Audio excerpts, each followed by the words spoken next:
ለምንድን ነው ለጌታ እራት ትኩረት መስጠት የሚያስፈልጋት ቤተ ክርስቲያን፣ ቅዱሳን፣ ማህበሩ? ነጥቦችን እንይ። አንደኛ የጌታ እራት የተደነገገው በራሱ በማን ነው? አቤት በጌታችን በኢየሱስ ነው። የጌታ እራት የተደነገገው ሲጀመር በራሱ በጌታ። እዚህ ማንም ሰው እዚህ ቤት ውስጥ የትኛውም ፓስተር፣ የትኛውም ቄስ፣ የትኛውም የቤተ ክርስቲያን አገልጋይ፣ ወንጌላዊ ወዘተ ያንን ድንጋጌ ከደነገገው ጌታ በላይ ሊሆን አይችልም። ለባለፉት 20 ዓመታት ያለማቋረጥ በየሳምንቱ የጌታ እራትን እቺ ቤተ ክርስቲያን ቆሳለች። ከትንሽ ጀምሮ እዚህ እስክንደርስ በላይሽ ታስታውሻለሽ። በዛን ዘመን እዛች ቤት ውስጥ ትንሽ ሆነ ያን የነበራችሁ ታስታውሳላችሁ። እና በራው ዘተ ታስታውሳላችሁ። እዛች ቦታ ላይ ትንሽ ሆነ የጀመርነው ተቋርጦ አያውቅም። በየሳምንቱ አሞንም አጥወልውሎንም ደፍቶንም አያውቅም። ህይወት ነው የበዛልን። ክርስቲያኖች ናችሁ፣ አምናችኋል፣ ተጠምቃችኋል፣ ደቀ መዛሙርት ናችሁ። ወደዛ ስትገቡ ደግሞ ጤናማውን የጌታ እራት ትምህርት ማወቅ ስላለብን አንዳንዱ እንደመጣበት ሃይማኖት ያስባል። የጌታ እራት እየተጸለየ ያለ እሳት ይሆናል ብሎ የሚያምን አለ። ከሆነ ቦታ ነው ያመጣው። የጌታ እራት እኛ እናየውም እንጂ እየጸለይን እያለ ቅይር ብሎ ስጋ ይሆናል፣ ልውጥ ብሎ ትኩስ ደም ይሆናል የሚል አለ። ከየት እንዳመጣው እናውቃለን፣ አልተጻፈም። አንዳንድ ሰው የጌታ እራት ብሌሲንግ ያመጣል፣ በሽተኛን ይፈውሳል ብሎ ሁሌ ለፈውስ የጌታ እራት ሊቆርስ የሚመጣ ምስኪን አለ እና አልተጻፈም። ከየት እንዳመጣው እናውቃለን። የጌታ እራትንም ጸሎትንም ውሃ መርጨቱንም ቃል ማካፈሉንም እጅ መጫኑንም ለፈውስ ብቻ የሚጠቀሙ ሰዎች ቤት የነበረው ወንድም ነው። ለዚህ የጌታ እራትንም ለፈውስ ብሎ ብቻ የሚያስበው ሰው አለ። አንዳንዱ የጌታ እራት የዘላለም ሕይወት ይሰጠኛል ብሎም ይቆርሳል። ሥጋዬን የበላ ደሜን የጠጣ የዘላለም ሕይወት አለው በሚለው የዮሐንስ 6 ለጌታ እራት ያልተጻፈ ከሰማይ ለወረደ ሕይወት እንጀራ ለተጻፈ ጥቅስ ዲያቆን ለሚያዘጋጀው የሚጠቀማል። ይሄ ሕይወት ይሰጣል ብሎ ያኛው ከሰማይ የወረደውን ርስቶ። ለዚህ ይሄ ሰው ከየት ሰፈር እንደመጣ እናውቃለን። እነዚህን አርቀን አስተምረን መቀጠል ስላለብን ግን እዚህ ቤት ያላችሁ ሰዎች የጌታችን የኢየሱስ ደቀ መዛሙርት ስለሆናችሁ የጌታ እራትን በተመለከተ ባላችሁበት ሀገር ቦታና ስፍራ ቤተ ክርስቲያን የጌታ እራትን በምታዘጋጅ ሰዓት እንዴትም እነሱ መረዳቱ ይኑራቸው። አንተ ዛሬ በተማርከው ትምህርትና መረዳት መቁረስ ግዴታ። የአንተን ፈቃድ ብቻ ሳይሆን የጌታን ፈቃድ ልትፈጽም ተጠርተሃል። ሎሌ የጌታውን ፈቃድና ምኞት መፈጸምና ማሟላት ግዴታው ነው። የጌታ እራት ሰው ነግሮህ እንግዲህ ዛሬ 15 ቀን የቅዱስ ቁርባን ስርዓት አለ ተዘጋጁ ተብለህ በእነሱ ቋንቋ የዛሬ 15 ቀን ተዘጋጁ ተብለህ ሳይሆን ግዴታህን፣ ስራህን የጌታዬን ፈቃድ ፈጽማለሁ። ለምን እንደምንቆርስ ቦታው ጋር ስንደርስ እናያለን። በዚህች እሱን በጠላች ዓለም ላይ ሞቱን አውጃለሁ። ባልተቀበለችው ዓለም ላይ መሲህ አይደለም ባለችው ዓለም ላይ እኔ ግን የመሲሁን መከራ አስባለሁ። ይህችን ዓለም እሱን የጠላች ዓለም በቻልኩት አቅም እበቀላታለሁ። ጠላቱ ነች ለሱ ቀን ስላልጣለን እንጂ ሕግና ስራ ስላለ እንጂ የኛ ወዳጅ ሆና አታውቅም። ይቻለም እንደ ምስኪንና እንደ ተንከራታት በእግዚአብሔር እንደ ተቀሰፈ ለቆጠረች ለዚህ ዓለም ኖ የሞተው ለኔ ነው አውጃለሁ። ለታረደው በግ ክብር ይገባዋል። ለናቀችው፣ ለጠላችሁ፣ ለተፉበት፣ ከሩቅ ላሉ ለሰደቡት በዚህች ኢየሱስ ሲባል በምትበሳጭ ዓለም እግዚአብሔር በሰጠን እድልና ጊዜ እድሜና ስፍራ የመሲሁን ሞት እናውጃለን፣ እንበቀላታለን። ጥላቻዋን ለክርስቶስ ባለን ፍቅር እንበቀላለን። እሱን ማሳደዷን፣ እንደ ምስኪን መቁጠሯን፣ እንደ አንድ እግዚአብሔር እንደቀሰፈውና እንደጣለው አንድ ምስኪን ነቢይ የቆጠረችን ዓለም እሱ መድኃኒታችን እንደሆነ እሱ ፈጣሪያችንና አምላካችን በሥጋ ተገልጦ ቃል ለዓለም ኃጢአት የተሰዋ መስዋዕት ቅዱስ ሰውነት እንደሆነ ለዚህች ዓለም እናውጃለን። ምናውጀው ተራው የኔ ነው እያልን አይደለም፣ ለሱ ተራ በመስጠት ይሰማል። ለዚህ ጌታ የደነገገው ስለሆነ ማንም ሰው ከዋናው የቤቱ ራስ በላይ ሆኖ የቱም ፓስተር፣ የቱም ቄስ፣ የትኛውም ወንጌላዊ ይሄን ነገር ሊያደበዝዝ አይችልም። እንዲሁም የትኛውም አባል ለጌታ እራት ስርዓት ሁል ጊዜ ልቡ ንቁ መሆን አለበት። እድሉ በተገኘ ጊዜ ሁሉ የጌታዬን ሞትም አስባለሁ ዛሬ በየሳምንቱ ላይ ያደርጉላችሁ ይችላል። ባላችሁበት ቦታ ሁል ጊዜ ትኩረት ላይ ይሰጥ ይችላል። ሰው በጸሎት ቀን መጥቶ መጸለይ ሲገባው በእሑድ ቀን መጥቶ ኑሮውን የሚያወራበት ጊዜ ቢሆንም በሚያሳዝን ሁኔታ የቀደሙ ክርስቲያኖች ግን የሳምንቱን የፊተኛውን ቀን ከቤታቸው ይመጡ ቢርባቸውም ረሃብ ሊያነሱ አይደለም፣ ቢጠጉም ለጥጋባቸው ምስጋና ሊያቀርቡ አይደለም። በአብዛኛው የሚመጡበት ምክንያት የጌታን መከራ፣ ስቃይ፣ ሞት በማሰብ ለእግዚአብሔር አብ ክብር ደግሞ የሚገባውን አምልኮ ለመስጠት ነበር። እንጀራውን በመቁረስ ይተጉ ነበር ይላል። በጸሎት ደግሞ ሌላ ጊዜ ያለ 4ኛ ላይ ይተጉ ነበር። ይለያያሉ። ይሄ ነው። ሁለተኛ የምንቆርስበት ምክንያት እንዳው ቀደም እንደነገርኳችሁ የክርስትና ህይወትና ልምምዶቻችን በሙሉ ሰሞኑን ብቅ ካሉ ልምምዶች አንቀዳም። አንዲት አጥቢያ ቤተክርስቲያን ጤናማ ልምምዶችን ለመቅዳት ታሪክን ከምታይ ሐዋርያት ሥራ መጽሐፍን ብታይ ይሻላል። ሐዋርያት ሥራ መጽሐፉ ስናጠና እዛው ሐዋርያት በሕይወት እያሉ ተገድለው ሳያልቁ እየሆነ የነበረውን ነገር ኦሪጂናሉን ክርስትና እናገኛለን። ያን ጊዜ ከካቶሊክ አንቀዳም፣ ያን ጊዜ ከእንትና አንቀዳም፣ ያን ጊዜ ከጴንጤም አንቀዳም። ጳውሎስ በነበረበት ዘመን፣ ጴጥሮስ በነበረበት ዘመን የኢየሩሳሌም ቤተክርስቲያን፣ የአንጾኪያዋ ቤተክርስቲያን፣ ሌሎችም አጥቢያ ቤተክርስቲያን እንዴት ነበሩ የሚያወሩት? እንዴት ነበር የሚኖሩት? እንዴት ነበር የሚያደርጉት? ከነሱ ስንወስድ ጥንታዊው ሃይማኖት ውስጥ እንገባለን። እነንትና በ451 ነው የመጡት፣ እኛም ሰፈር ያሉት በ1517 ነው የመጡት። የነ ጳውሎስ ግን ቀዳሚዋ እምነት ነች። ስለዚህ ወደ ጥንቷ ሃይማኖት ተመለሱ። ወደ ጥንቷ ወደ ቀዳሚዋ እምነት ገብተን ከሐዋርያት ሥራ ላይ ልማድ እንቀዳለን። ስንቀዳ የጌታ እራትን የምንተጋበት ምክንያት የመጀመሪያዎቹ ዘመን ክርስቲያኖች እንጀራውን በመቁረስ ይተጉ ስለነበር ነው። ስለዚህ ከማን አንኮርጅም? በዓመት አንዴ ከሚያውጀው አንኮርጅም፣ ከእነንትናም አንኮርጅም፣ ከዚያኛውም አንኮርጅም። የምንኮርጀው ከቅዱስ መጽሐፍ ነው። ቅዱስ ኩረጃ ነው። የተቀደሰ ኩረጃ ነው። ይበረታታል። ማንኛውንም ነገር ከመጽሐፍ ቅዱስ ኮርጁ እና ስንኮርጅ ምን አገኘን? የጥንት ክርስቲያኖች የጌታ እራትን በመቁረስ ይተጉ ስለነበር። ሶስተኛው ትኩረት የምንሰጥበት ምክንያት ጌታ ኢየሱስ የጌታ እራትን ሥራ ሲያውጅ ሐዋርያው ጳውሎስ አልነበረም አይደል? እነ ጴጥሮስ ነበሩ፣ 12ቱ ነበሩ። ከዛ በኋላ መቆረስም ከተጀመረ በኋላ በኢየሩሳሌም ቤተክርስቲያን በጌታ እራት ይተጉ ነበር ብለናል። አሁን ምናልባት ይህ ወንጌል ከተቀጣጠለ ከ7 ከ8 ዓመት በኋላ ሳውል የሚባልን ሰው ጌታ ኢየሱስ ቀየረውና ጳውሎስ ሐዋርያ ሆኖ ተነሳ። በኢየሩሳሌም ቤተክርስቲያን ውስጥ እነ ጴጥሮስ ጌታ በዛች ምሽት ላይ ከሰጣቸው ድንጋጌ ተነስተው የጌታ እራት ሥርዓት ሐዋርያት ሥራ ምዕራፍ 2 ቁጥር 41 በኋላ ይተጉ ነበር። ይሄኛው ሐዋርያ ደግሞ የተነሳው ለአሕዛብ አብያተ ክርስቲያናት ነው፣ ሳውል ወይም ጳውሎስ።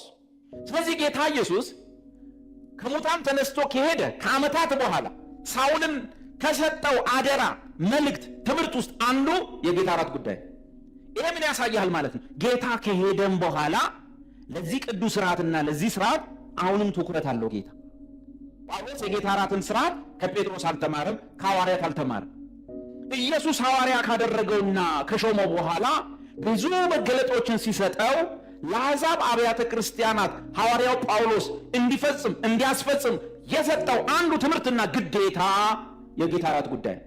ይህ የሚያሳየው ከሙታን የተነሳው ጌታችን፣ በአባቱ ቀኝ በክብር የተቀመጠው ጌታችን አሁንም ቤተ ክርስቲያን በዚህ ጉዳይ ላይ እንድትተጋ ምኞቱ ነው፣ ፍላጎቱ ነው። ተነስቶም እንኳን ከሙታን በዚያ በክብር ካረገ በኋላም እንኳን ለዓመታት ተሻግሮ ያስነሳውን ሐዋርያ ይህንን ሥራ ሰጠው። ስለዚህ ለጳውሎስ ጌታ የጌታ እራትን ሥርዓት መስጠቱ፣ ጳውሎስም ደግሞ ለአሕዛብ አብያተ ክርስቲያናት በጻፈው መልእክት ውስጥ ለጌታ እራት ቦታ ሰጥቶ ደጋግሞ መጻፉ፣ አንደኛ ቆሮንቶስ 10 ላይ፣ አንደኛ ቆሮንቶስ 11 ላይ እነዚህ ነገሮች ደጋግሞ ሲጽፍ ጉዳዩ ትኩረት የሚሰጥበት መንፈሳዊ ሥርዓት ነው።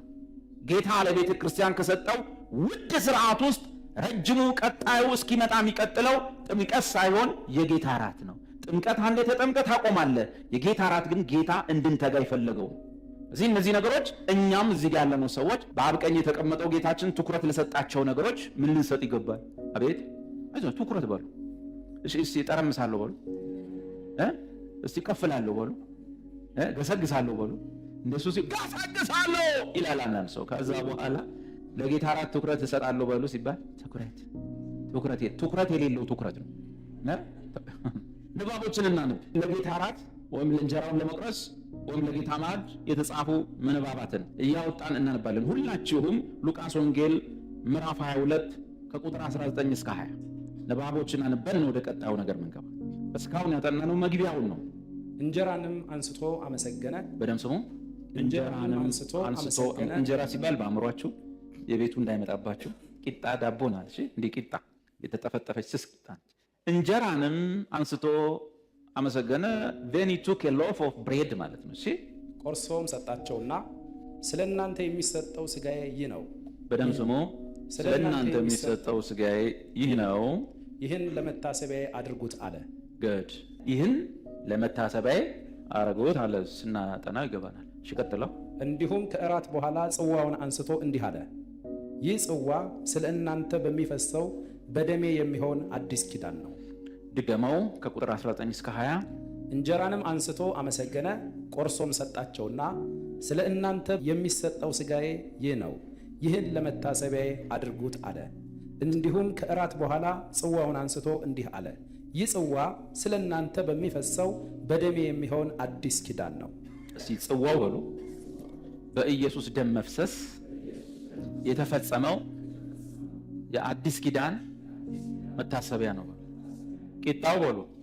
በቀራንዮ የተሰቀለው ኃጢአቴን ሁሉ የተሸከመበት ያ ሥጋ መታሰቢያው ነው።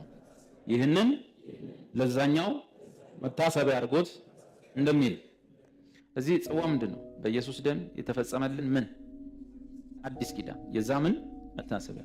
አዲስ ኪዳን ውስጥ ገብታችኋል ከእግዚአብሔር ጋር። አዲሱ ኪዳን ውስጥ ኪዳኑ በምንድን ነው የተፈጸመው? የጸናው አቤት በኢየሱስ ደም ነው። ሐዋርያት ሥራ ምዕራፍ 2 ቁጥር 42 ቃሉንም የተቀበሉ ተጠመቁ፣ በዚያም ቀን 3000 የሚያህል ነፍስ ተጨመሩ። በሐዋርያትም ትምህርትና በኅብረት እንጀራውንም በመቁረስ በየጸሎቱም ይተጉ ነበር። ድገመው። ቃሉንም የተቀበሉ ተጠመቁ። ምን ሆኑ? ተጠመቁ። ያው በዚህ ንባብ መሰረት ከመጠመቃቸው በፊት ምኑን ተቀብለዋል? ቃሉን ጴጥሮስ የሰበከው ቃል ነው። ከላይ ተቀበሉ፣ በወንጌል አመኑ። ከዚያ በኋላ ምን ሆኑ? ተጠመቁ። ከዚያስ በዚያም ቀን 3000 የሚያህል ነፍስ ተጨመሩ። አሁን በክርስቶስ አካል ውስጥ ወይም በእግዚአብሔር መንግሥት ውስጥ ወይም በክርስቶስ ሕንፃ ውስጥ ስንት ሺህ ሰው ተጨመረ? 3000 ሰው ተጨመሩ። ከዚያ እነዚህ ሰዎች ተሰብስበው ምን ይሰራሉ? ቀጥለው በሐዋርያትም ትምህርትና እነዚህ ምን ምንላቸው ናቸው? አራቱ የቤተ ክርስቲያን ጉባኤ ዛሬ ላይ ተበታትነው እና ያሉት ወይ አንድ ላይ ተጨፍልቀው እንጂ ያን ጊዜ የነበሩ ጉባኤዎች ናቸው። አራቱ የቤተ ክርስቲያን ጉባኤዎች የምንላቸው የሐዋርያት ትምህርት ጉባኤ፣ የኅብረት ጉባኤ፣ ቀጥሎስ እንጀራውንም የመቁረስ ጉባኤ፣ የመጨረሻው የጸሎት ጉባኤ። እነዚህ አራቱ ጉባኤዎች ናቸው። ዛሬ እነዚህ በተለያየ ቀን አይፈጸሙም። ያን ቀን ግን ሰው ከቤቱ ዛሬ የሐዋርያት ትምህርት ዘ ዶክትሪን ኦፍ አፖስትልስ የሐዋርያት ትምህርት ጉባኤ ነው፣ ሄጄ ትምህርት ልስማ ብሎ ይመጣል። ልክ አሁን እንደመጣችሁት ለሌላ ነገር አለ። ዛሬ ሄጄ ቸግሮኛል ጸልዩልኝ ልበል፣ ዛሬ ሄጄ ጠላት በጣም እየተዋጋኝ ነው አስተንፍሱልኝ ልበል ብዬ ሳይሆን ከቤቴ ለምን የምመጣበት ነው። ዛሬ ሐዋርያው ጴጥሮስ ትምህርት ያስተምራል፣ ዶክትሪን ከጌታ ያመጣውን የአዲስ ኪዳን ዶክትሪን ልስማ ብለው ይሄዳሉ ከቤታቸው። በሌላ ጊዜ ደግሞ በሐዘን በደስታ በብዙ ነገር ደግሞ ኅብረት አለ። ዛሬ ቤተ ክርስቲያን ጉባኤ ጠርታለች፣ ኅብረት ጠርታለች ሲባል ለዛ ኅብረት ከቤታቸው ይሄዳሉ፣ ለሌላ ጉዳይ አይደለም። እንዲሁ ደግሞ በሳምንቱ በፊተኛው ቀን ወይም አሃዱ እሁድ፣ በዚያን ቀን ደግሞ እንጀራውን ለመቁረስ አስበው ከቤታቸው ይወጣሉ። ዛሬ እንጀራው የምንቆርስበት ነው፣ የጌታን ማዕድ አብረን የምንቆርስበት ነው። ስለዚህ እንዳያመልጠኝ ዛሬ ጌታ እራት ብለው ከቤት ይመጣሉ። ለሌላ ነገር አይደለም። ፕሮፌሲ፣ ትንቢት ምናምን ዘይት ለመቀበላት አይደለም። የሚመጡት እንጀራውን ለመቁረስ ከቤት አስበው ዛሬ ጌታ ምን ያለው መቁረስን ብሏል፣ በመሃላችን ጌታ አለ፣ ከእርሱ ጋር ሄጄ እራት ቆርሳለሁ ይላል። ከዛ በሌላ ቀን ደግሞ ዛሬ የጸሎት ጉባኤ ነው፣ ሄደን ልመና፣ ምልጃ፣ ጸሎት እናድርግ ብለው ከቤታቸው ለጸሎት ብለው ይመጣሉ። ሁሉም ወግ አለ። ግን ዘመኑ አሁን አንደኛ በእግዚአብሔር ቃል ላይ ብዙ አንመሰረትም፣ ሁለተኛ ቸርች ውስጥ ያሉ ልማዶችን ከሆነ ሌላ ቸርች ነው የምንኮርጅና ምናመጣ የነበረውን ማስቀጠል ነው። አንዳንድ ልማዶቻችን ራሱ ያልተጻፉት ለዛ ነው ስለኮረጅ ናቸው ማለት ነው። እነዚህ ነገሮች ባይብል ውስጥ አሉ ብለን እንድንጠይቅ ያደርጋሉ። እንዳሁን አላነሳም የባሰ እንዳላወሳስባቸው እንጂ መጽሐፍ ቅዱስ ውስጥ አስመላኪ ሚል አንባቸዋል። አንዳንድ ሰው የግድ እኮ ሁሉም መጽሐፍ የለበትም ሊል ይችላል። አዎ ልክ ነህ፣ ግን ካልተጻፈ ደግሞ መገደድ የለብኝም። ለዛ ብዬ ነው እንጂ ያነሳው ልክ ነህ፣ ምንም ችግር የለውም፣ ክፋት የለውም። ግን አስመላኪ የሚል እንደው ለነገሩ እኮ ነው የምላችሁ አለ። ለምሳሌ በነ ጳውሎስ ዘመን አንድ ሰውዬ ይወጣና ሁላችሁም እያጨበጨባቸው እስቲ እጃችሁ እንዲበሉ ይላል አይደል? ጢሞቴዎስ ወጥቶ ዛሬ ሲኒየር ፓስተር ሲኒየር ሐዋርያ ነው መሀላችን ያለው ጳውሎስ አንዴ ይላል ሚል ይመስላችኋል? እስቲ ከፍ አድርገው ድምፁን ሞቅ አድርገው እስቲ አንድ ጊዜ ማይኩን ይዙ እስቲ ሁላችሁ ይላል ሚል ይመስላችኋል? እንደዚህ ነገር ታስባላችሁ ሚል ይመስላችኋል? አውቄ ነው። እሺ እንዲህ እንድትጠይቁ እንደው ያኔ ማይክ የለም ያኔ ሞንታርቦ የለም፣ ያኔ ኪቦርድ የለም፣ እረ መብራት ራሱ የለም፣ ኤሌክትሪክ ራሱ የለም። እንዴት ነበረ ግን የሚያመልኩት ብላ ጠይቅም። እንደዛ አይነት ዘመን አሁን ቢመጣ ምን ልትሆን? እንደው በቃ ኪቦርድም የለም፣ ምንም የለም፣ መብራትም የለም፣ ምንም የለም። ሰው የሚሰበሰበው ከመሸ እሳት አንድዶ ጧፍ አብርቶ፣ ከዚያስ መንፈስ ይሙላባችሁ እርስ በርሳችሁ በመዝሙር በዝማሬ ለጌታ ተቀኙና ዘምሩ ይላል። እዛ ዋሻ ውስጥ ሆኖ ያደርጉታል እንጂ ጢሞቴዎስ ቆሞ እስቲ ሁላችንም በእግሮቻችን እንቆማለን። አንዳንዱ ሰው በምን እንደምንቆም ሁሉ ነግሮን ነው። መቼስ በእጅ አንቆምም፣ በምንድን ነው እንቆመው? በእግር ነው ይነግራል። እስቲ በእግሮቻችን እንቆማለን ካልክ ይባል ግን ኮረጀ ነው፣ እሱንም ሰምተህ ነው፣ እሱንም ኮረጀ ነው ወዘተ ወዘተ። ይህን ምላችሁ ያው መቼስ የሚናገር እንደ እግዚአብሔር ቃል ነገር የምናደርገውን ነገር ወደ አዲስ ኪዳናዊ የመጽሐፍ ቅዱስ ቋንቋ ምናምን እንጠቀም ለማለት እንጂ በራሱ ክፉም ኃጢአትም ሆኖ አይደለም። በዚያው ልክ ደግሞ ደግም ጽድቅም አይደለም። እንደዚሁ ሐዋርያት ሥራ ምዕራፍ 2 ቁጥር 42 ምን ይላል? ያመኑትም ተጠመቁ፣ በዚያ ቀን 3000 ያህል ሰው ተጨምሮ ምን ይሰራሉ? በሐዋርያት ትምህርት ጉባኤ ነው ራሱን ይቻላል። በህብረት የተለያዩ ሰርክል ኦፍ ፌሎሺፕ፣ ከዚያ እንጀራውንም በመቁረስ በየጸሎቱ ምን ያደርጉ ነበር? ይተጉ ነበር ይላል። ሌላ ንባብ ከጌታ እራት፣ ከጌታ ማዕድ፣ ከጌታ እንጀራ አብረን የምንቋደስበት የጌታ ገበታን በተመለከተ አንደኛ ቆሮንቶስ 10 ከ14 እስከ 22 ስለዚህ ወዳጆቼ ሆይ ጣዖትን ከማምለክ ሽሹ፣ ልባሞች እንደመሆናችሁ እላለሁ በምለው ነገር እናንተ ፍረዱ። ከሆነ ነገር ትሸሻለህ። ከዚያስ ልባሞች እንደመሆናችሁ እላለሁ በምለው ነገር እናንተ ፍረዱ። የምንባርከው የበረከት ጽዋ ከክርስቶስ ደም ጋር ህብረት ያለው አይደለምን? የምንባርከው የበረከት ጽዋ ከክርስቶስ ምን ጋር? ደም ጋር። የክርስቶስ ደም ነው የሚለው ከክርስቶስ ደም ጋር። ደሙ የት ነው የፈሰሰው? ቀራንዮ። ስንት ጊዜ? አንዴ። የጌታ ራስ ስንቴ ነው? እሱ እስኪመጣ። ይሄ ግን ከዛኛው ጋር ምን አለው? ህብረት አለው። ይሄ ዝም ብለን ልንዝናና አይደለም፣ የምናስበው ነገር አለ በዚህ የምንቆርሰውስ እንጀራ ከክርስቶስ ሥጋ ጋር ህብረት ያለው አይደለምን? የቤት ምግብ አይደለም። የቤት ቡና ቁርሳ ስታየው ጽዋ ነው፣ ስታየው ቂጣ ነው። ግን ይህን ቂጣ ቋቶ ቤቴ አይባልም። ይህ ጽዋ ነው ምን እኮ ቤቴም ጠጣዋለሁ አይባልም። ይሄኛው አዘጋጁ ሌላ ነው። ያዘጋጀበትን ምክንያት በቂጣው የእሱን ስጋውን መስቀል ላይ፣ በወይኑ የእሱን ደም በመስቀል ላይ ፈሰሰውን እንድናስብበት ነው። ስለዚህ ህብረት አለው። ይነካካል። ማንጓጠጥ አይቻል፣ ማጣጣል አይቻል።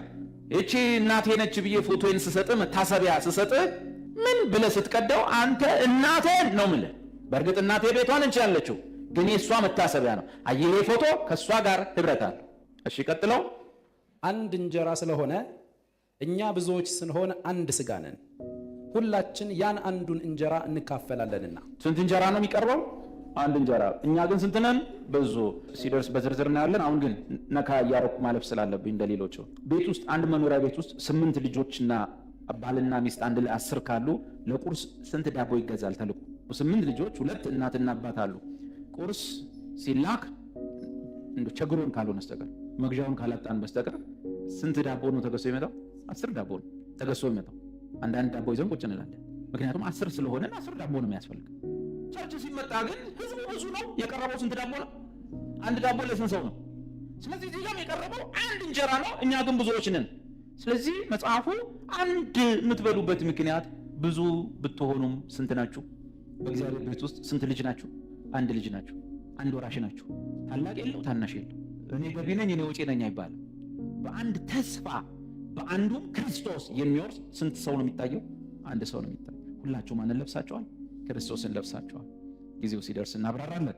ሌላው ጥቅስ አንደኛ ቆሮንቶስ 11 ከ20 እስከ 30 እነዚህ አሁን የሰጧችሁ የጌታ እራት የጌታ ማዕድ አፈጻጸሙና አቀራረቡ እንደያስተማሪው ቢለያይም አውር ደግሞ እንደያመለካከቱ የጌታ እራት የጌታ ማዕድ በጋራ የምንካፈለው ይህ ማዕድ ከተጻፈባቸው ጥቅሶች ውስጥ ደግሞ አንዱ ይሄ ነው። አንደኛ ቆሮንቶስ 11 ከ20 እስከ 30 እንግዲህ አብራችሁ ስትሰበሰቡ የምትበሉት የጌታ እራት አይደለም።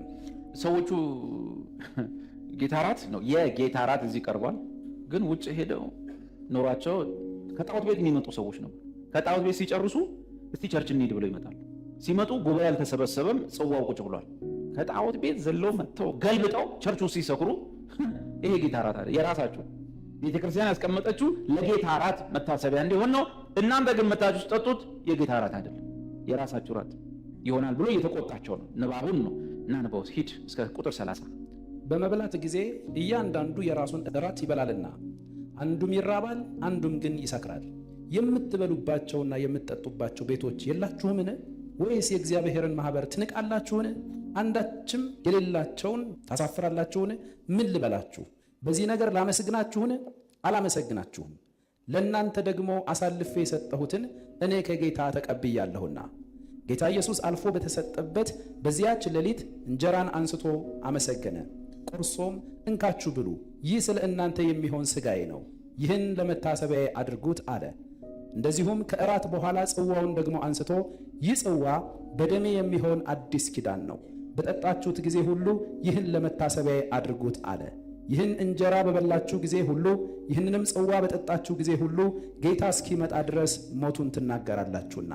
ስለዚህ ሳይገባው ይህን እንጀራ የበላ ወይም የጌታን ጽዋ የጠጣ ሁሉ የጌታ ሥጋና ደም ዕዳ አለበት።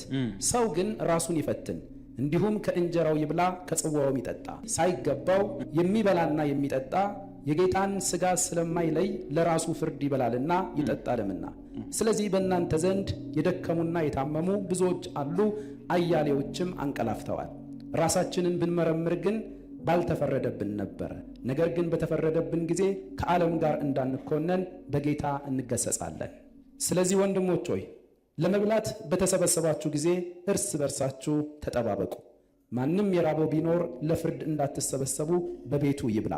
የቀረውንም ነገር በመጣው ጊዜ እደነግጋለሁ። እነዚህ ንባቦች ሉቃስ 22፣ ሐዋርያት ሥራ 2፣ አንደኛ ቆሮንቶስ 10 እና አንደኛ ቆሮንቶስ 11 ላይ ያሉ ምንባቦች እንደየሰው መረዳት እንደነበሩት ልምምዶች በተለያየ ሁኔታ የሚፈጸመው ቅዱሳን ስለሚጋሩት የጌታ ራት፣ የጌታ ማዕድ እንዲሁም እንጀራውን መቁረስ ስለተባለው ስርዓት ነው።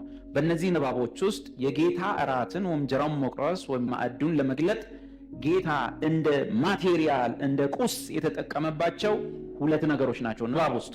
አንዱ እንጀራ ወይንም ቂጣ ወይም ዳቦ ሲሆን ሁለተኛው ደግሞ ጽዋ ተብሎ የተገለጠው በጽዋ ውስጥ ያለው የወይን ፍሬ ነው፣ የወይን ጭማቂ ነው። እነዚህ ሁለት ነገሮች ናቸው ለጌታ ራት ስርዓት ማስፈጸሚያ እንደ ቁስ ሆነው የቀረቡት። ጥምቀት ውሃ ስንጠመቅ በጥምቀት ስርዓት ላይ ማቴሪያል ወይም ቁስ ሆኖ የቀረበው ውሃ ነው፣ መደበኛ ውሃ። በጌታ ራት ስርዓት ላይ ግን የቀረቡት ሁለት ነገሮች ናቸው። አንደኛው ቂጣ ወይም እንጀራ፣ ሁለተኛው ደግሞ ጽዋው ነው። ጽዋው ወይም በውስጡ ያለው የወይን ፍሬ ነው፣ የወይን ጭማቂ ነው። እነዚህ ናቸው በመጽሐፍ ቅዱስ ውስጥ ነው የምላቸው። ስለዚህ እነዚህን ሁለት ነገሮች እስካሁን ድረስ ካቶሊኮቹም ኦርቶዶክሶቹም ቂጣውንና ወይኑን ያደርጋሉ። እናም ደግሞ በዓለም ላይ ያሉት ፕሮቴስታንቶች ኢቫንጀሊካልስም ጭምር ማለት ነው፣ ሁሉም የጌታ ራትን በእነዚህ ነገር ያደርጋሉ። ኢትዮጵያ ላይ ትንሽ ለየት ያለ ነገር እናያለን። እንዴት እንደተጀመረ ታሪኩን ባላውቅም ቂጣው እንዳለ ነው፣ ግን ጽዋው ላይ ለውጥ ተደርጓል። እሱም ግማሾች በኮካ ኮላ ሲያርጉ ሰምተናል ባናይም፣ በቪምቶ ሲያደርጉ ደግሞ ሁልጊዜ እናያለን። አንዳንዶች በብርዝ በማር እንዳደረጉ እናውቃለን። ከምን ተነስተው እንዳደረጉ መረጃው የለኝም፣ ግን መጽሐፍ ቅዱሳዊ ድጋፍ ግን የላቸውም። በጣም የሚገርማችሁ ነገር መጽሐፍ ቅዱስ ውስጥ የጌታ ራትን በወይን ጭማቂ የሰጠው ጌታ ኢየሱስ ነው። እኛ ሀገር ላይ ከኢየሱስ እንበልጣለን የሚሉ መንፈሳዊ ሰዎች አሉ። አሁን እኔ ጌታ ይኸው እዚህ ጋር እያነበው በወይን ነው የሰጠው ጥቅስ ብሰጠው እንኳን ይሄ ኃጢአትን ለማበረታታት ማን ኢየሱስ ሰጪው ኢየሱስ ነው፣ እኔ አይደለሁም። እና ጠጡ ልትል ነው የሚልም አለ። አንዷ እህት እንዲህ አለች፣ እኔ በኢየሱስ ይቅርብኛል፣ በቪምቶ ግን ታደርገዋለች። ምን ማለት ነው ታውቃላችሁ? ኢየሱስ እንዲህ አይነት ግብዞችን እንዲህ አላቸው፣ እናንተ ከሰው ላይ ኃጢአት የምታጠው ግመል የሚያክል ኃጢአት እያዋጣችሁ ትንኝ የሚያክል ነገር ማጥራት ትወዳላችሁ፣ ጭጭስ ትላላችሁ። የምትውጡት ኃጢአት ግን ግመል ያክላል። ስልክ እንጨት የሚያክል ኃጢአት እያረጋችሁ እየፈጸማችሁ፣ ነገር ግን ከወንድም ላይ ከአይኑ ላይ ትንሽዬ ስንጥር ገባችብህ ማለት ምሰሶ የሚያክል ኃጢአት አይኑ ውስጥ ገብቶ ከወንድም ላይ ግን ትንሽዬ አንተ ብናይ ነገር ገብታለች ብላችሁ ጉድፍ ታጠራላችሁ። ይሄ ነው የሚሰማኝ። ጌታ ኢየሱስ እራቱን ሲሰጥ ሁለት ነገሮችን የሰጠው እናንብብ። አሁንም ሉቃስ 22 ላይ ቪምቶ አልሰጠም፣ ብርዝ አልሰጠም፣ ማር አልሰጠም ወዘተ። በዚህ ነገር ሞቱን ቢያስቡሳ እኔ ችግር የለኝም ሞቱን በማሰባቸው። ግን የሚደረገው የሚፈጸመው ነገር እንደ እግዚአብሔር ቃል መሆናል። በነገራችን ላይ እንደ እናንተ በወይን አድርጉ የምትሉ ሰዎች እኛን አይደለም መሟገት ያለባችሁ። ሄዳችሁ እኔ የምለው መጽሐፍ ቅዱሱ ላይ እንግዲህ ሶላ ስክሪፕቹራንና መጽሐፍ ቅዱስ ብቻ ብለናል ካልን ደግሞ እንጠይቃለን። እኔ የምለው መጽሐፍ ቅዱሱ ላይ ጌታ ሲሰጥ በወይን ነው። ጳውሎስም ደግሞ ወይኑን አጓጉል ሲጠቀሙበት አይቶ ወይኑን ተዉትና ብርዝ አርጉት አላለም። ተካፈሉ፣ ተጠባበቁና ትንሽ ትንሽ ተቃመሱ ነው ያለው። ይኸውና ተጽፏል። እኔም ምሎት ቄስ፣ እኔም ምሎት ፓስተር፣ በብርዝ ግን የሚለው የት ጋ ነው ብለህ እነሱን እኮ ነው መጠየቅ ያለ። እኛ ጥቅስ ይዘን ስላለን ምን ትጠይቀናል? መጠየቅ ያለብህ ያልተጻፈ ሲፈጽሙ ያየሃቸውን እነሱን ሄደህ ግን ይሄ ብርዝ የሚለው የት ጋ ነው? ቪንቶ ግን የት ጋ ነው የጻፈው? ስላጣሁት ነው እስቲ ቪንቶ የሚለውን ያሳዩ ብለህ መጠየቅ ያለብህ። እኛንማ ስትጠይቀን ጌታ የሰጠው የወይን ጭማቂ ስለሆነ ነው። ዘመኑን አይተን ከእነንትና እንደማንኮርጀው ሁሉ የእነንትናንም ካልተጻፈ እናጸድቀው። ማሰባቸው ጥሩ ነው፣ ማቴሪያሉ ጋር አይደለም ዋናው ነገር። ሞቱን ማሰባቸው ጥሩ ነው፣ መከራውን ማሰባቸው ጥሩ ነው። በተረፈ ግን በዓለም ላይ ያሉ ወንጌላውያን ለምን በወይን አደረጉ ብሎ ግን መኮንን አይቻልም፣ የተጻፈ ስላለ። እዚህ ከኛ ብትገባ፣ እዚህ አጠገብ ሩዋንዳ ብትሄድ፣ ሁሉም ወንጌላውያን ቸርቾች ማለት ይቻላል የጌታ እራትን በቂጣና በወይን ጭማቂ ነው የሚያደርጉት። አንዲት እህት ከካናዳ መጣች፣ አንድ ወንድማችን ጋር ምናልባት አክሊሉ ጋር። እዛ ሀገሯ በየጊዜው ስለምትቆርስ መጣች። ጠየቀችው፣ እባክህ የጌታ እራት የት ነው ያለው አለች። አይ በየቦታው ሊኖር ይችላል ማለት አይደለም። ብዙዎች ጋር ሲሄድ የሆነ ኮካኮላ የሚያደርጉት እና በትክክል በአግባቡ በቂጣና በወይን የሚያደርጉ ቦታው ፈልጎ መጥቶ እዚያ መጣት። ምን ያርግ? በዓለም ሁሉ እዚህ ብትወጣ የትም ብትወጣ ኢትዮጵያ ግን ትለያለች። ልዩ ነን። ወይን የሚለውን ቪንቶ አድርገን የመቀየር ችሎታ አለን። ደግሞ ብዙ ሰው ይስማማበታል። ምንድን ሲባል እኛ ወይን አንቀምስም ለማለት ነው ሐሳቡ። አውራው ሴንስ አስተምር እንጫጫላ ሐላም በየቲክቶኩ አላልንም። ኃጢአት ሲያበረታቱ አንተ ትንኝ የምታጠራ ቪንቶን ጠጣ። ግን ግመል የሚያክል ኃጢአት የምትወጥ ወንድምህን የምትገድል ግብዝ። አልተቃወምናችሁም፣ በፈለጋችሁት አድርጉት። ግን ሌሎች አማኞች በወጉና በስርዓቱ ሲያደርጉ አትቃወሙ፣ አትጩሁብን። ጥቅስ እናውጣ። ጌታ ኢየሱስ እራቱን ሲሰጥ የነበሩት ሁለት ቁሶች ወይም ማቴሪያሎች ሉቃስ 22 ቁጥር 14 እንጀምረው። ሰዓቱም በደረሰ ጊዜ ከ12ቱ ሐዋርያት ጋር በማዕድ ተቀመጠ። እርሱም ከመከራዬ በፊት ከእናንተ ጋር ይህን ፋሲካ ልበላ እጅግ እመኝ ነበር እላችኋለሁና በእግዚአብሔር መንግሥት እስኪፈጸም ድረስ ዛት ሚንስ የሺው ዓመት መንግሥት በምድር ላይ እስኪመጣ ድረስ ወደፊት ከዚህ አልበላም አላቸው። ጽዋንም ተቀበለ፣ አመስግኖም ይህን እንካችሁ በመካከላችሁም ተካፈሉት እላችኋለሁና የእግዚአብሔር መንግሥት እስክትመጣ ድረስ ወይም የዳዊት መንግሥት የሺው ዓመት መንግሥት የመሲሁ መንግሥት እዚህ ምድር ላይ ማለት እስክትመጣ ድረስ ከአሁን ጀምሮ ከወይኑ ፍሬ አልጠጣም አለ። እንዲያረገና ምን አላቸው? እንካችሁ በአባቴ መንግሥት ወይም በእግዚአብሔር መንግሥት ዳግመኛ እስከምመጣ ሰዓት ድረስ እኔ ከዚህ አልጠጣም፣ እናንተ ግን ተካፈሉ። እውነት እላችኋለሁ በአባቴ መንግሥት ዳግመኛ እስክመጣ ድረስ ከዚህ የወይን ፍሬ ምን አልልም፣ እኔ አልጠጣም፣ ተካፈሉት እናንተ አላቸው እንጂ ብርዝ ኮካ ፊንቶ ብሎ አልተገበዘም ኢየሱስ። በዚህ ምክንያት ይመስለኛል ጥንታውያን ቸርቾች የምንላቸው ካቶሊኮች፣ ጥንታውያን ቸርች የምንላቸው ኦርቶዶክሳውያን እስካሁን በወይን ጭማቂና እርሾ በሌለበት ቂጣ እራቱን ለማሰብ ይሞክራል። እያደረጉም ያሉት በዛ ነው። በውጭ ሀገር ያሉት የወንጌላውያን ፕሮቴስታንት አብያተ ክርስቲያናት አብዛኞቹ ማለት ይቻላል እንደዚሁ ነው። በወይን ጭማቂና በቂጣው መታሰቢያውን የሚያርጉት። ለምሳሌ ቪንቶ የተመረተው መቼ ነው? እሺ ከ50 ነው ከ100 ዓመት ወይም ቪንቶን በቀደም ዱባይ ነች ማን እንደሆነች ደግሞ እኮ የእስላም ነው። አረብ ሀገር ነው የሚመረተው። ከአረብ ሀገር መጥቶ እኮ ነው ይሁንና ማለት ነው። ቪንቶን ከሰሩልን ስንት ዓመት ነው? ከዛ በፊት የነበረው ክርስቲያን ቪንቶ ነበረውን? በምን ነበር የቆረሱት? ከነሱ የተሻለን የጸዳን የነጠርን ክርስቲያኖች ሆነን ነውን? እዚህ ቤት የምናወራው ከነሰፈር ኮርጀና ከቃሉ ነው። ምን ኢየሱስ ምንድን ያለው? ከዚህ የወይን ፍሬ በአባቴ መንግሥት እስክመጣ እኔ አልጠጣም፣ እናንተ ግን በጠጣችሁት ጊዜ ሁሉ ለምን ያርጉት? ለመታሰቢያ አድርገውት አለ። ምናልባት ደግሞ አንዳንድ ክርስቲያኖች የጌታ እራትን አሳበው ቸርች መጥተው ቢጠጡና እንደው ምናምን የምትሉ ሰዎች ማለት ነው፣ ልክ ወደ ሌላ ነገር ለመቀየር ወደ ስካር። እንደዛ አይነት ክስተት ተከስቶ ነበር መጽሐፍ ቅዱስ ውስጥ። አንደኛ ቆሮንቶስ ምዕራፍ 11 ላይ ተከስቶ ነበር። ምዕራፍ 10 ላይ እንዲሁ ጳውሎስ ስለዚህ መፍትሄ ሰጥቶናል። የሰጠው መፍትሄ በቃ እንግዲህ ቅዱሳን የወይን ፍሬውን ጌታ እኮ ጌታ የወይን ፍሬን የሰጠን፣ ግን ቅዱሳን አላግባብ እየተጠቀሙበት ከሆነ በሌላ ነገር ይቀየር፣ ብርዝ አርጉት፣ ቪምቶ አርጉት አላለም። መቀየር ያለበት ማቴሪያሉ ሳይሆን መቀየር ያለበት መረዳታቸውን። ስለዚህ ጳውሎስ የተጋው ዕቃ ሲቀያይራሉ አለ፣ መረዳታቸውን ነው ይቀያየር። አታውቁም እንዴ? እንዲህ ከሆነ ደግሞ እንዲህ እንደምትሆኑ አታውቁም እንዴ? ይሄ ነገር ከጌታ ጋር ህብረት እንዳለ አታውቁም እንዴ? ስለዚህ ስትቆርሱ ስትጠጡ ተጠባበቁ። 3 ሰው መጥቶ አይገልብጠው፣ ማህበሩ ይሰብሰብ፣ ከዛ በመካከላችሁ ተቃመሱት ወይም ተካፈሉት አለ እንጂ ሰውኛ መፍትሄ አልሰጠም። ልክ ጌታ በወይን ፍሬ መስጠቱ ልክ እንዳይደለ አይነት ነገር የሚያደርግ መፍትሄ አልሰጠም። አሁን ራሱ እዚህ እያስተማርኩት የዘገንነዋል ወይ እንዲህ ከሆነማ እዚህ አልቆርስም፣ ቪምቶ ይሻለኛል። ኦኬ እኔ ችግር የለም፣ ወይንም አርገው ቪምቶም አርገው ብርዝም አርገው ችግር የለም። ሞቱን ግን ማሰብ ግዴታ፣ መከራውን ግን በየጊዜው ማሰብ ግዴታ።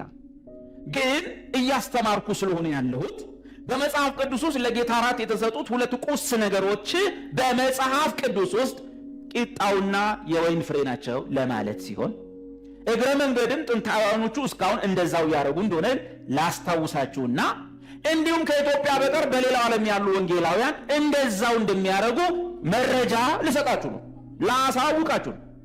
ከዚህ በተጨማሪ ደግሞ በወይን ወይም በወይን ፍሬ የጌታ እራትን ወይም በእነሱ ቋንቋ ቅዱስ ቁርባንን የሚያደርጉ ሰዎችን ለምንድን ነው በዚህ የሚያደርጉ ብለህ አትኮንን።